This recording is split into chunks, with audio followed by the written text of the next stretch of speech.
Chris Aquino first time ulit mamasyal at mag-mall at masaya dahil kasama ang Team Riza. Nag-mall date nga ang two family dito sa Ortigas at ang saya-saya ng kanilang kwentuhan.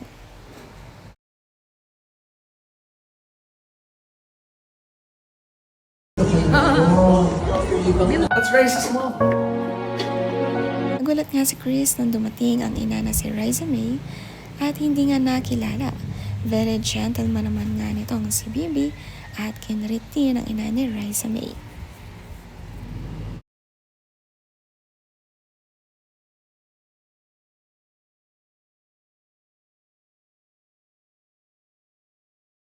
Ang saya nga ulit ni Chris Aquino na nakakamit na ulit ng mga tao ngayong gumagaling na at unti-unti nang lumalakas talaga.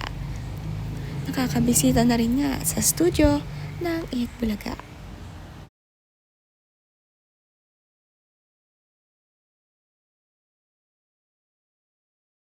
Sila'y naglakad-lakad sa mall at inaalalayan nga ni Bimbi at Riza May itong si Chris Aquino. Napakasaya naman ang bandingan na ito.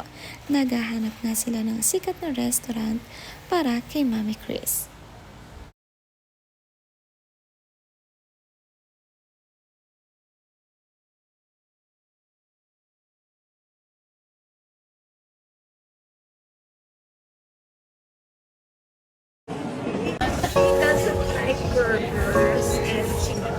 Kasama rin nila Riza May at Bimbi si Ate Miles Ocampo.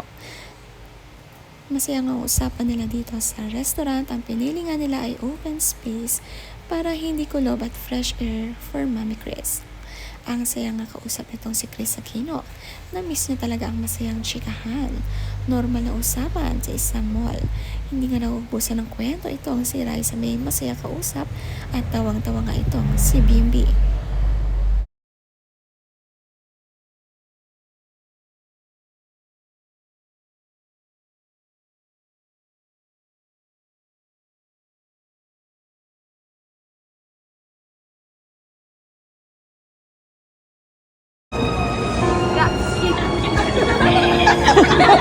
Nakakatuwa din ang binubuo na love team ni Riza May at Bimbi.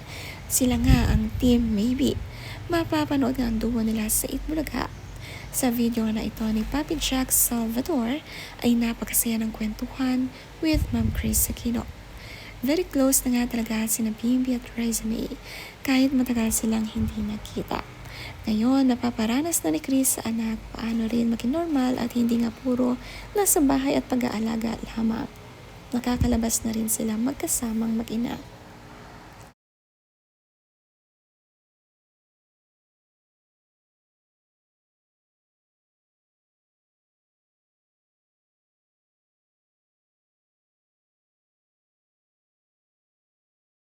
Nitong nakaraan din, bumili ng salamin si Chris Aquino sa isang mall. Bumubuti na talaga ang kanyang kalagayan at kalusugan. Back to normal life na ulit.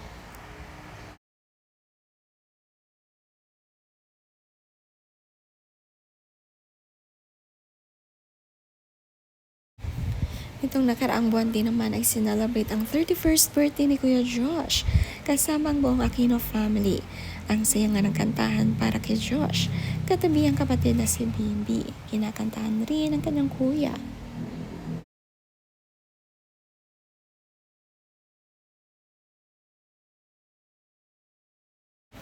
Ang sweet nga ng ginawa ni Josh at Bimbi matapos nga ang kantahan. Ganito nga talaga ang bandingan nila. Swerte din sa family dahil maalaga at caring sa bawat isa ang lahat.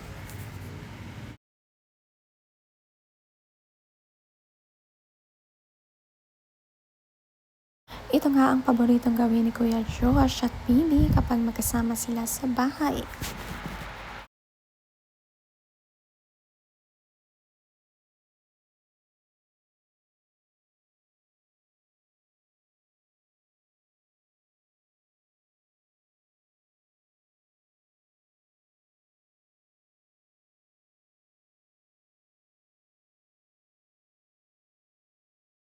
Siyempre si Mami Chris hindi pwede walang ayos ang hair at makeup.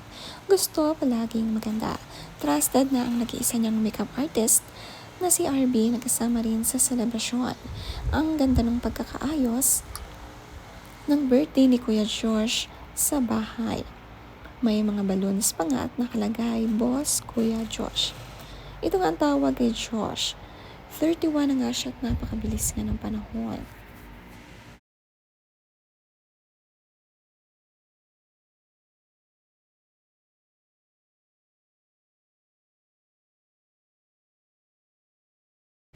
Sweet, gentle giant nga kung tawagan nila si Kuya Josh. Sabi ni RB sa birthday message para kay Josh. Happy 31st birthday, Kuya Josh. So many hearts hold you dear, but none more fiercely than your Mama Chris, whose love has carried her through every storm just for more moments by your side. We love you very much, our sweet, gentle giant.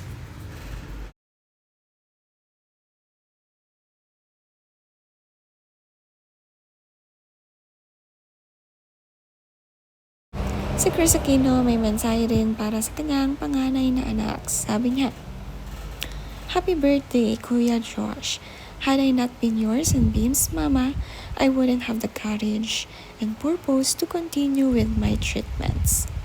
Thank you, Kuya, for your encouragement to get me out of bed as you lead me outside to the living room to watch our shows.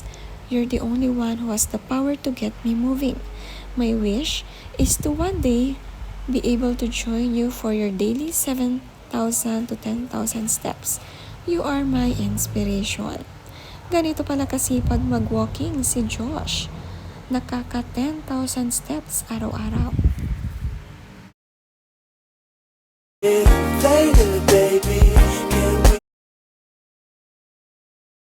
Heartthrob na nga ang datingan nitong si Kuya Bibil. Habang lumalaki ay lalo pa nga pumapogi at tumatangkad.